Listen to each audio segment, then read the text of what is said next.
अगर सबसे ज़्यादा किसी चीज़ की, किसी मुद्दे की चर्चा हो रही है तो वो है किसान आंदोलन। किसान आंदोलन इस वक्त सबसे बड़ा मुद्दा, सबसे गरमाया हुआ मुद्दा है और सवाल यही है कि किसान आंदोलन पर चिंता आखिरकार क्या है। किसान नहीं समझ रहे हैं, हट पकड़े हुए हैं, या फिर सरकार समझा नहीं पा रही है। इन तमाम सवालों का जवाब देने के लिए खुद कृषि मंत्री जेपी दलाल हमारे बीच में हैं। अगले सत्र में हम बात करेंगे किसान की कृषि मंत्री के साथ, किसान की बात कृषि मंत्री के साथ। ये हमारे इस अगले सत्र का विषय रहेगा और इसका संचालन करेंगे मेरे सहयोगी अतुल प्रताप सिंह। आपको मैं मंच पर आमंत्रित करना चाहूंगी अतुल। और जेपी दलाल कैबिनेट मंत्री, कृषि मंत्री हमारे बीच पहुंच चुके हैं। जोरदार तालियां एक बार बजा दीजिए जेपी दलाल जी के लिए। कृषि कानून पर किसान की बात कृषि मंत्री के साथ।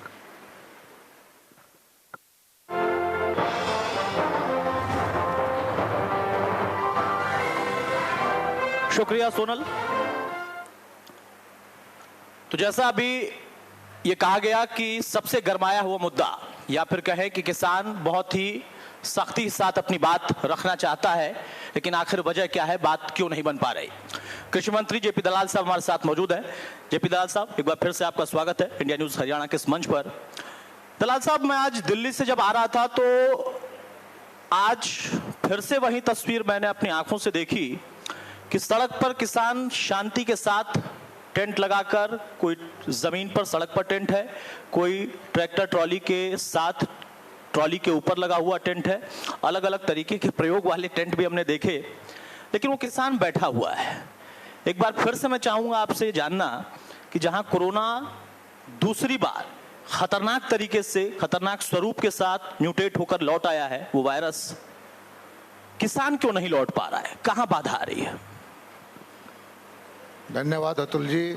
सबसे पहले तो मैं सारे किसान भाइयों से प्रार्थना करता हूं जो अभी भी आंदोलन में हैं कि ये अभूतपूर्व संकट का समय है जी। पूरी दुनिया के अंदर संकट आया हुआ है और कोरोना से जो बचाव के पैरामीटर्स हैं, चाहे वो सोशल डिस्टेंसिंग का हो, वैक्सीनेशन का हो जी, या सैनिटाइज़र इस्तेमाल करने का, मास्क लगाने का, आप उसको माने और इस बीमारी को इतने हल्के में ना लें, क्योंकि ये बीमारी कोई हमारे देश में अकेले नहीं है।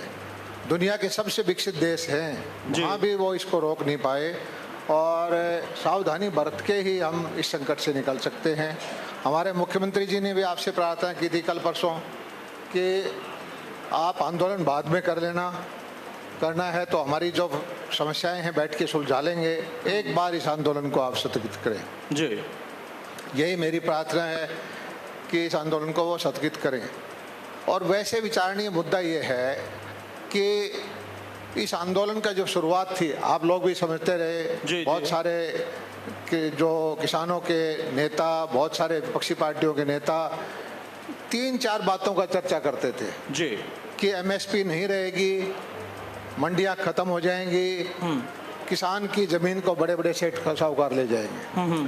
आप पूरे हरियाणा में देखिए कि एमएसपी पे पहले से ज़्यादा अच्छी परचेज कर रहे हैं, बल्कि पहले जो पैसा था किसान का वो आढ़ती को देते थे, व्यापारी को देते थे।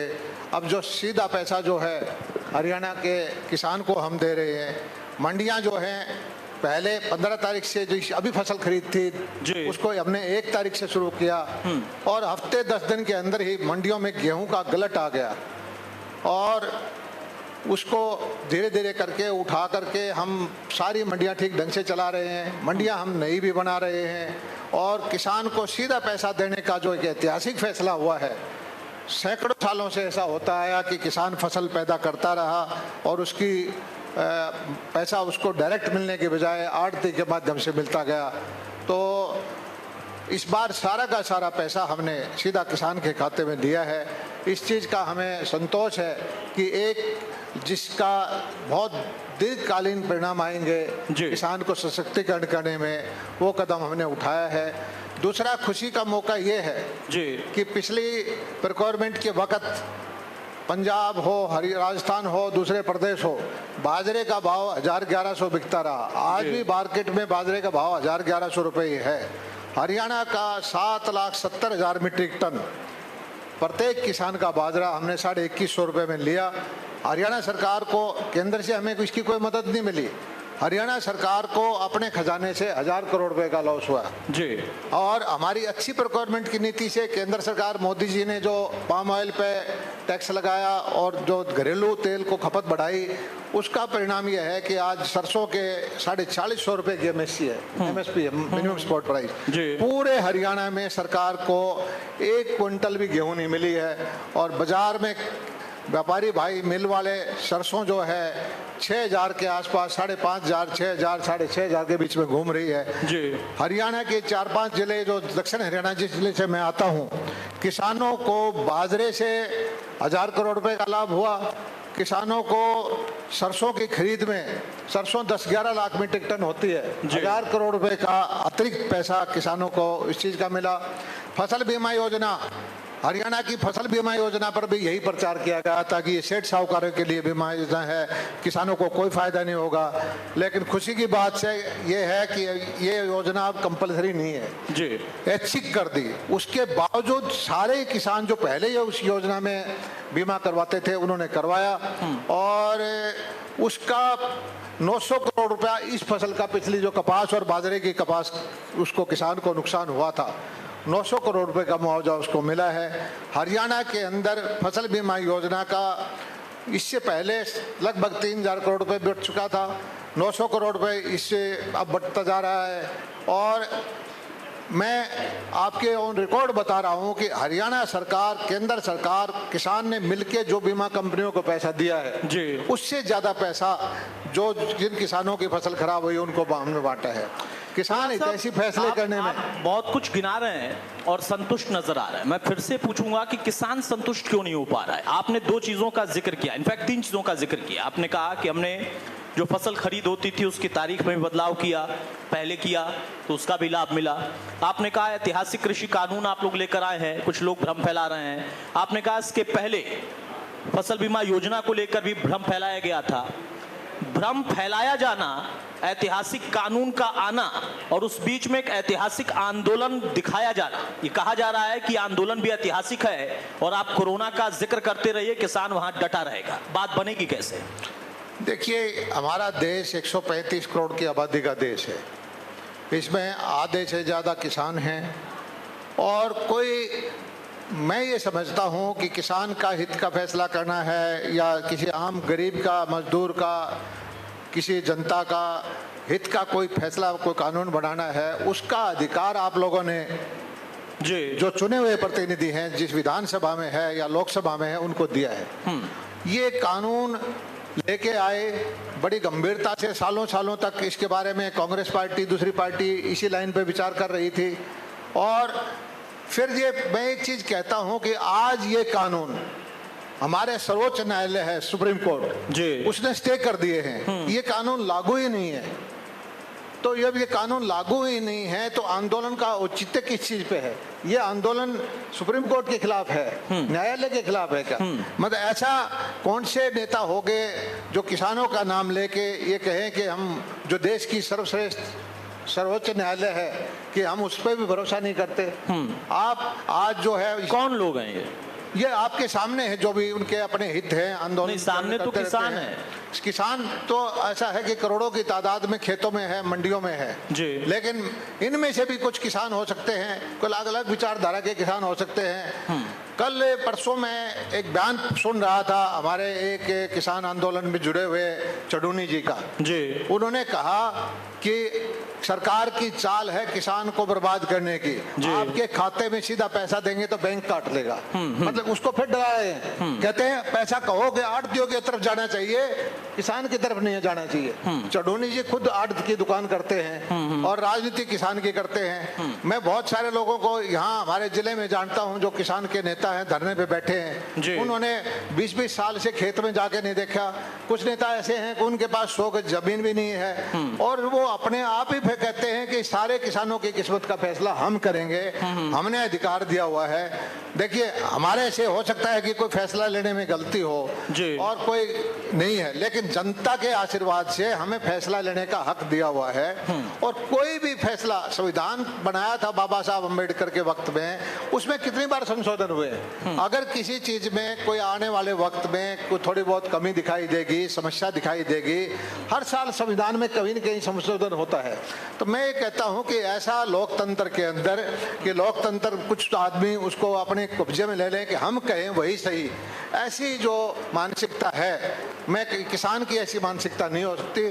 किसान मोटे तौर पे आज भी मंडियों में होके आया हूँ, मेरे क्षेत्र के किसानों के अंदर इतनी खुशी है।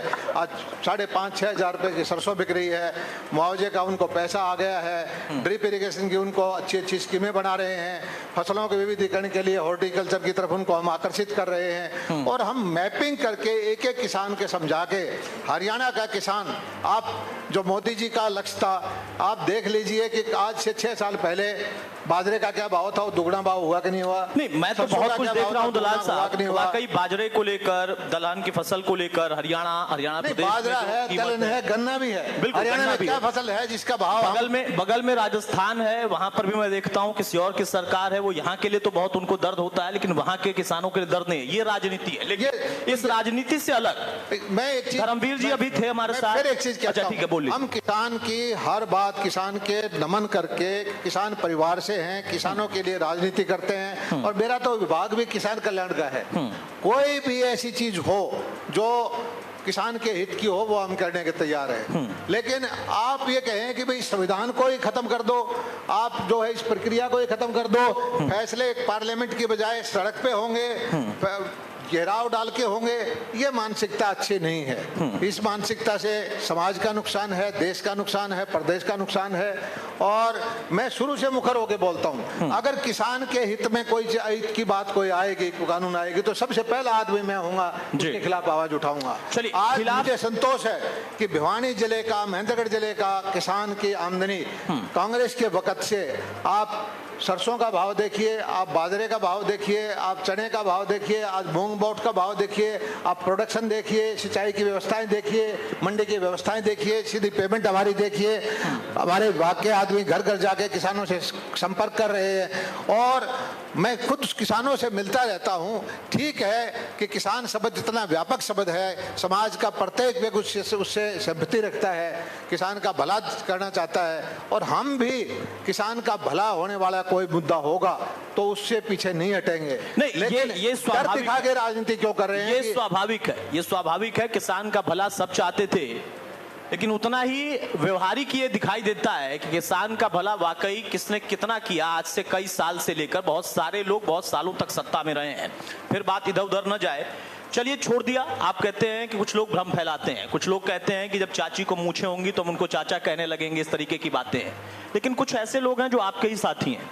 2-3 नाम मैं गिनाता हूं उदाहरण के तौर पर। धर्मवीर जी अभी थोड़ी देर पहले हमारे साथ मंच पर थे, उन्होंने भी कहा कि चलिए जो तय किया गया है उस पर भी खरीद नहीं हो रही है, वो आपके साथ ही हैं।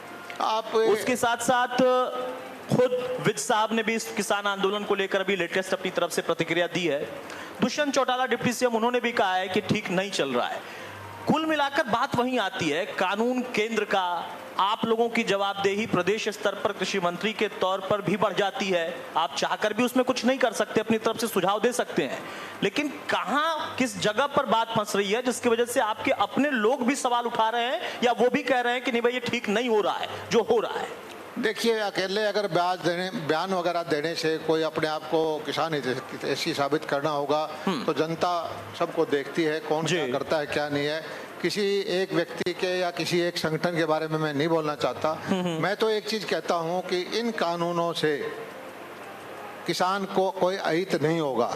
दूसरा मुद्दा यह है कि ये आज कानून लागू ही नहीं है। बिल्कुल, आज बिल्कुल। पुराने ही जो कानून लागू हैं, तो अब चाहते क्या हैं? जब पुराने कानून नए कानून लागू हो जाएं, इसका कोई दुष्प्रभाव दिखाई दे, इसका महीना 2 महीना देखें कि कोई मंडी खत्म हो रही है क्या, या एमएसपी के खत्म हो रही है, या कोई और किसान को कोई लाभ के बजाय हानि हो रही है, तब औचित्य है कि आप आंदोलन करें। मतलब ये बड़ा अव्यवहारिक लगता है कि आप आंदोलन भी कर रहे हैं, उस बीच में कोर्ट में भी आप गए, कोर्ट ने ही वहां से स्टे लगाया और फिर भी कह रहे हैं कि नहीं मानेंगे। नहीं तो ये तो आप आंदोलन जो जीवी हैं, जिन हमारे प्रधानमंत्री जी ने बताया है, उनसे ही पूछिए कि अभी तक इन नए कानून से किस किसान को क्या नुकसान हुआ है। क्या हमारी मंडियां नहीं चल रही? क्या हम एमएसपी पे खरीद नहीं कर रहे? 50 लाख मीट्रिक टन पिछले एक हफ्ते 10 दिन के अंदर मंडियां भरी पड़ी गेहूं से। सबके हम खाते कर लिए, मैपिंग करा रखी है, पेमेंट हम 2000 करोड़ रुपए के आसपास कर चुके हैं और अगले हफ्ते के अंदर हम कम से कम 10,000 करोड़ की पेमेंट करने का हमारा लक्ष्य है। किसान को मुआवजा टाइम पे दिया जा रहा है, किसान को जो तरह तरह की विधियां हम बताए जा रहे हैं, किसान को एग्रीकल्चर इंप्लीमेंट्स के लिए 250-300 करोड़ रुपए की हमने सब्सिडी दी है। किसान के परिवार के बच्चों को हम कहते हैं कि 2 करोड़ रुपए तक के कोई प्रोसेसिंग की, कोई दाल बनाने की, कोई आटा बनाने की, कोई दूध को प्रोसेसिंग करने की कोई कारखाना लगाइए, हम ट्रेनिंग देंगे। किसान के बच्चों को कहते हैं कि आप मछली पालन की हमारे से ट्रेनिंग लीजिए, सब्सिडी लीजिए और सक्षम बनाइए अपने बच्चों को। तरह तरह की बागवानी के काम सिखाने के लिए कोशिश कर रहे हैं।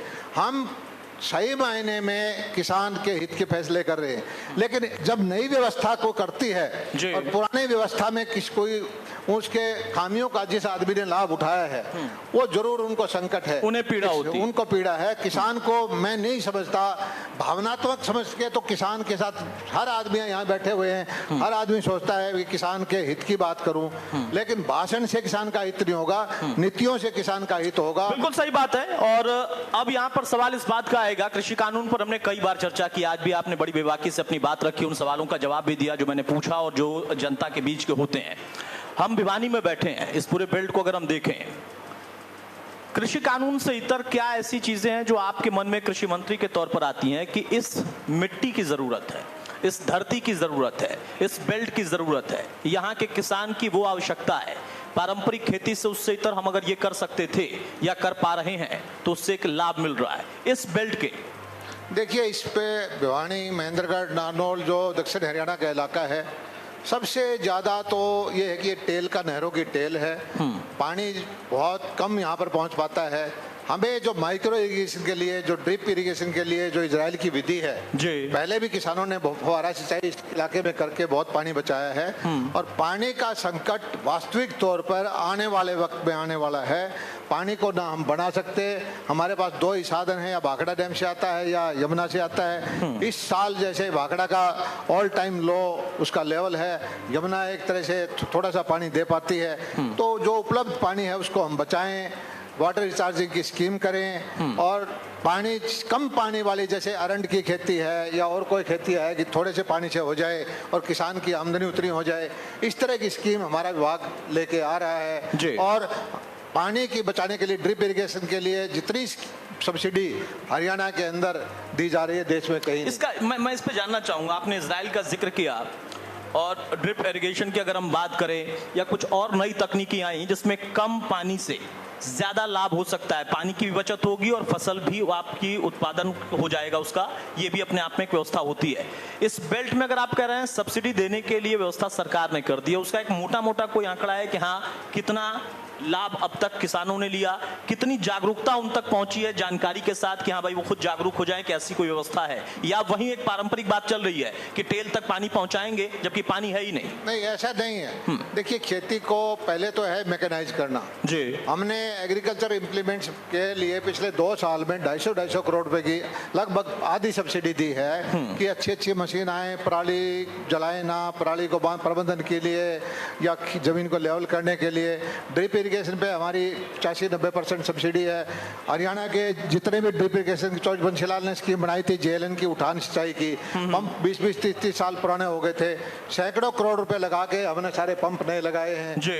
दक्षिण हरियाणा में पानी नहीं आता था, हमारे मुख्यमंत्री जी का मैं धन्यवाद अदा करता हूँ कि सारा हरियाणा एक हरियाणवी एक की नीति पे चलते हुए पूरे इलाके के अंदर पानी का बंटवारा करने की कोशिश की है। और हम एक्सीलेंस सेंटर बनवा रहे हैं इजराइल का भिवानी जिले के अंदर, उसमें हम खजूर के पौधे बंटवाएंगे, वो एप्पल बेर होते हैं उसकी खेती करना सिखाएंगे, अनार की खेती करना सिखाएंगे, सब्जियों की खेती करना सिखाएंगे, भंडारण के लिए सब्सिडी देंगे, प्याज का भंडारण करो। मैं किसान के अपने जो भाई हैं, हर साल 5 रुपए किलो प्याज बिकता है, दिल्ली के पास बैठे हैं और 6 महीने बाद वही प्याज हर साल 50 रुपए किलो हो सकता है। हम ऐसी कोई टेक्नोलॉजी देंगे, लोन देंगे कि भाई आज आप 10 टन, 20 टन, 50 टन जैसी आपकी है जो खराब होने वाली चीजें हैं जी। उनके लिए प्रबंधन करें, उनको इकट्ठा करें। तरह तरह के काम हैं जिससे रोजगार के साधन बढ़े। खारे पानी की बहुत सारी जमीन है, बिल्कुल। उसके अंदर हम चाहते हैं कि ये झींगा पालन का, मछली पालन का बहुत स्कोप है। हमारे दादरी ये गांव है धनाना, मेरा अपना गांव है, इसके जमीन सारी ऊपर चोआ आ गया है। वहाँ हम कम से कम इस बार कोशिश कर रहे हैं कि 1 लाख एकड़ के अंदर उस जमीन को खेती के लायक पानी निकाल के ड्रेन में डाल के जमीन को पानी के उसकी खेती के लायक दोबारा बनाएं। हमारे पूरे हरियाणा की हमने मैपिंग कर रखी है, कहाँ किस चीज की जरूरत है, और धीरे धीरे करके किसान को इसका फायदा मिल भी रहा है। और किसान को जो उसकी कम से कम 10 लाख एकड़ जमीन तो ऐसी है जिसमें पानी चोआ ऊपर आ गए, एक फसल मुश्किल से होती है, कई बार तो एक फसल भी नहीं होती। कुछ ये जो हमारे खारे पानी की जमीन है, बारिश पे डिपेंडेंट है, हमारा दक्षिण हरियाणा का इलाका है, तो खारे पानी में फसल नहीं हो पाती, तो आप मछली पालन करके, झींगा पालन करके, फूड प्रोसेसिंग की यूनिट लगा के वो काम करें। और जो छोटे छोटे गांव के भाई हैं, जब किसान कौन है? किसान वो है जो खेत में खेती करता है। जमीन के मालिक अलग चीज है। आज तक जमीन का मालिक भी क्लेम करता है कि मैं किसान हूँ। किसान वो है जो पसीना बहाता है, और मालिक होना जरूरी नहीं है। उन लोगों के लिए भी हमने पशुओं के लिए पशुधन क्रेडिट कार्ड बनवाए हैं, 1 लाख से ज्यादा वो सैंक्शन किए हैं। 1,60,000 रुपए तक का पैसा उसको 4% ब्याज पे दिलवा रहे हैं। आगे हमारे मुख्यमंत्री जी की सोच है कुछ 4% ब्याज को भी हम अपने सरकारी खजाने से देंगे। आप देखेंगे कि बिजली के रेट किसान को सबसे ज्यादा समस्या होती थी, पिछले 5 साल में कोई बिजली का रेट नहीं बढ़ाया। हालांकि हमने जो हॉर्टिकल्चर के फार्मर हैं उनके लिए हमने प्रोसेसिंग के लिए, मशरूम के लिए 2.5 रुपए यूनिट, 4.5 रुपए यूनिट अलग अलग रेट को घटाया है, जहां जहां जो किसान के लिए हो सकता है। लेकिन मैं फिर कहता हूं कि किसान को उद्यमी बढ़ाना पड़ेगा। आज क्या है कि जमीन छोटी है, 2 एकड़ की जोत है, 3 एकड़ की जोत है, उसमें 5 आदमी का, 7 आदमी का परिवार जो है भरण पोषण नहीं कर सकता। मेरी किसान भाइयों से हमारी कोशिश है कि हम जो जैविक खेती की तरफ भी ध्यान दें, जो गाय के आधार पर, गोबर पे, जो आज हमारे पास मार्केट दिल्ली में है, गुड़गांव में है, तो इस मार्केट का हम फायदा उठाएं। और सही बात तो मैं बताता हूं कि कृषि को उसका सम्मान मिलना चाहिए। आजकल सरकारी नौकरी का क्लास 4 का भी, क्लास डी कैटेगरी का आदमी भी अपने उसको ज्यादा सम्मान मिलता है। किसान का पेशा किसी वक्त में कहता था कि उत्तम कृषि, मध्यम व्यापार, और नौकरी को हल्का वाला मानते थे। तो उसी दिशा में हम काम कर रहे हैं। नहीं, ये तो विडंबना ही है कृषि प्रधान देश में दलाल साहब की। जो किसान, जिसको हम अन्नदाता कहते हैं, जब हमको उसकी याद आती है, वो किसान धीरे धीरे आज उस जगह पर पहुंच गया जिसका वो कभी हकदार नहीं था। देखिए, गंभीर संकट है। छोटी जोत होगी, 1 एकड़ में 5 आदमी का परिवार है, 1 एकड़ में ना उसकी बाइंग कैपेसिटी है। हमने एफपीओ बनाने का फैसला किया है कि हरियाणा के अंदर 1000 एफपीओ बनाए, मिलजुल करके 1000 एकड़ का, 500 एकड़ का, 200 एकड़ का इकट्ठा होकर उसका बीज खरीदें, इकट्ठा होकर उसका खाद खरीदें, इकट्ठा होकर उस प्रोड्यूस को बेचें। 10% बेचते टाइम उसको फायदा होगा, 10-15% उसको खरीदते टाइम फायदा होगा। इस तरह की भी हम फार्मर प्रोड्यूसर ऑर्गेनाइजेशन बना रहे हैं।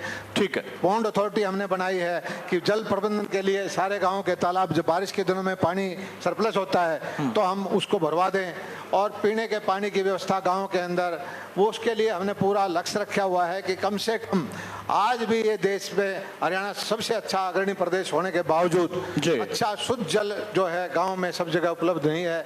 करने के लिए बहुत कुछ है, लेकिन ऐसा है कि एक एक कदम करके हम आगे बढ़ रहे हैं। ठीक है। और नहीं, कदम जब एक एक करके आगे बढ़ते हैं तभी उसका लाभ मिलता है। किसान नेता हमारे खिलाफ भी भड़काने की कोशिश करता है। मैं एक चीज कहता हूं कि आपकी सारी मांगे, कोई आंदोलन अपनी आवाज पहुंचाने के लिए होता है। किसान की हर आवाज, हर चीज केंद्र सरकार तक पहुंच चुकी है, और कि उस पे हर चीज पे विचार भी हो रहा है। तो आप जो है शांतिपूर्वक आपने करके, कोरोना की बीमारी है, हमारे यहाँ बीमार होके और किसी तरह से किसान भाइयों की मौत भी हुई है, तो विचार करना चाहिए, जिद नहीं करनी चाहिए। यानी आप अपील कर रहे हैं कि अगर किसी के बहकावे में या खुद भी लगा हो कि यहाँ कुछ कमियां थी, तो आपने अपनी बात रखी और बात पहुंची है कोर्ट तक भी, कोर्ट ने स्टे भी किया और सरकार भी उस पर वार्ता करने को आगे भी तैयार है। एक आखिरी सवाल, चूंकि हम कोरोना काल के बीच में एक बार फिर से कोरोना हमारे साथ आ खड़ा हुआ है, और इस बार उसमें एक खास चीज मैंने देखी कि न बुजुर्ग न युवा किसी में भेद नहीं कर रहा। देखिए, ना अमीर ना गरीब किसी में भेद नहीं कर रहा, कोविड लेकिन 19 उसके साथ हमें जीना है दलाल साहब। यहाँ पर कोरोना ने एक चीज तो हमें सिखाया, जो लोग शहरों की तरफ भाग रहे थे वो शहर से भागकर गांव वापस पहुंचे, और अगर वो गांव वापस पहुंचे हैं तो ये गांवों का देश है। उनको अगर गांव में ही व्यवस्था मिल जाए, हरियाणा प्रदेश की सरकार और हरियाणा प्रदेश के कृषि मंत्री उसको लेकर क्या सोच रहे हैं, और क्या अब तक कुछ इस तरीके के आवेदन आए हैं, कुछ इस तरीके की योजनाएं आप लोग तैयार कर रहे हैं कि हाँ, जो लौट कर आए हैं उनको यहीं पर रोक लिया जाए, उनका सम्मान भी, उनकी जगह भी, और उनको यहीं पर मौका भी? देखिए, सबसे पहले तो मैं किसान भाइयों को, हमारे अन्न पैदा करने वाले अन्नदाताओं का धन्यवाद अदा करता हूं कि पिछले 1-1.25 साल से, पिछले मार्च में कोरोना आ गया था जी, और उसका सारे जो सरकार के जितने भी काम थे, प्राइवेट आदमी के, एंटरप्रेन्योर के, सबके कामों में बहुत बुरा वो गंभीरता से नुकसान हुआ है। लेकिन किसान भाई ने इस देश की अर्थव्यवस्था बचाने के लिए जी तोड़ पसीना बहाया है, और उत्पादन जो है पहले से कम नहीं होने दिया। उत्पादन चाहे वो दूध का हो, चाहे वो फसल का हो, तो किसान के लिए हम हमेशा से ऋणी रहेंगे। दूसरा ये है कि सावधानी रखें, हमारे गांव के अंदर कोरोना ना हो, इसके लिए भी खुशी की बात है। कुछ किसान भाइयों ने मेहनत की है, कुछ उनकी इम्यूनिटी भी अच्छी है, कुछ किसी प्रभु की कृपा लगाओ कि गांव में अभी तक भी इसका इतना प्रकोप नहीं है। लेकिन अभी दुनिया के अंदर, किसी भी देश के अंदर, ये हर लोग मानवता समझने की कोशिश कर रही है कि कोरोना का आखिर में इससे छुटकारा कैसे मिलेगा। जल्दी जल्दी में सारी दुनिया ने वैक्सीन भी बनाई है, और मैं कहता हूं कि वैक्सीन, हमारे हिंदुस्तान की वैक्सीन सबसे अच्छी है, इसको लगवाएं। इसका कोई नुकसान नहीं है, कोई साइड इफेक्ट नहीं है। मैं खुद भी वैक्सीन लगवा चुका हूं, हमारे प्रधानमंत्री भी लगवा चुके हैं, हमारे सारे मुख्यमंत्री भी लगवा चुके हैं। गंभीरता से लें, और इस तरह से दूसरी वेव जो कोरोना की आई है, ये जरूर चिंता बढ़ाने वाली है। अगर इस गति से बढ़ेगा तो हमारे खासकर शहरों के अंदर एक संकट पैदा हो जाएगा, क्योंकि इतनी व्यवस्था किसी विकसित देश के अंदर भी नहीं है। मैं हमारे एक मित्र से बात कर रहा था कि टोरंटो शहर है कनाडा का, कहते हैं उनके यहाँ सिर्फ 10,000 पेशेंट आए कोरोना के, उसी से उनके पास 10,000 बेड भी नहीं है। लोगों को इसकी कल्पना नहीं की थी कि एक साथ एक नई बीमारी से इतने आदमी आ जाएंगे। तो बेड की व्यवस्था, या आइसोलेशन की जगह की व्यवस्था, या वैक्सीनेशन की व्यवस्था, सैनिटाइजेशन की व्यवस्था, आज मास्क की व्यवस्था, बहुत सारे काम हुए हैं। ठीक है, और उन लोगों को जोड़ने के लिए, और अगर कोई लौट कर आया है जो खेती छोड़कर शहरों में जा चुका था, मजदूरी कर रहा था या कोई और अपनी जॉब कर रहा था, वो लौटा है, तो उसको कुछ लाभ भी और कुछ मौके भी हरियाणा सरकार उसी जगह पर दिला रही है, या केंद्र की सरकार दिला रही है? हमारे किसान भाइयों के सहयोग के लिए प्रवासी मजदूर बहुत आए हुए हैं, हमेशा आते हैं, लाखों की संख्या में। बिल्कुल। पहली बात तो ये हो कि हरियाणा से घबरा के भागने की जरूरत नहीं है। हरियाणा में लॉकडाउन नहीं लगाने के मूड में हम, और कोई भी किसान के खेत में काम करने वाला, फैक्ट्री में करने वाला मजदूर है, उसको एक चीज बताते हैं कि आप जिस प्रदेश से हैं उससे अच्छी व्यवस्था मेडिकल की देंगे, आपके खाने पीने की समस्या का इलाज करेंगे, हमें अगर राशन दोबारा देना पड़ेगा तो आप देंगे।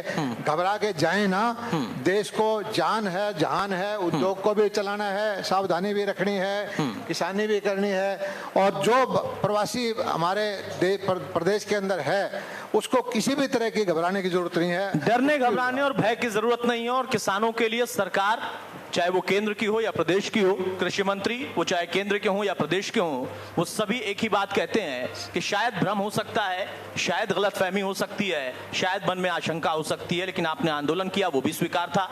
आपकी बात हमने सुनी और समझा, वो भी स्वीकार है। कोर्ट में गए, वो भी स्वीकार है। आगे फिर अगर कुछ समझौते करने होंगे या संशोधन करने होंगे तो भी स्वीकार है। लेकिन उसका तरीका यही है कि वार्ता हो, ना कि कोई एक व्यक्ति जिद करे। बहुत शुक्रिया जेपी दलाल साहब हमारे साथ जुड़ने के लिए। Sonal, over to you. और बिल्कुल उम्मीद यही है कि जल्द से जल्द एक संवाद स्थापित हो और किसान जो हैं वो अपने घरों की ओर लौटें। अब गुजारिश है कृषि मंत्री जी, आप मंच पर रहिएगा, मैं अपने सहयोगी रवि जांगड़ा को मंच पर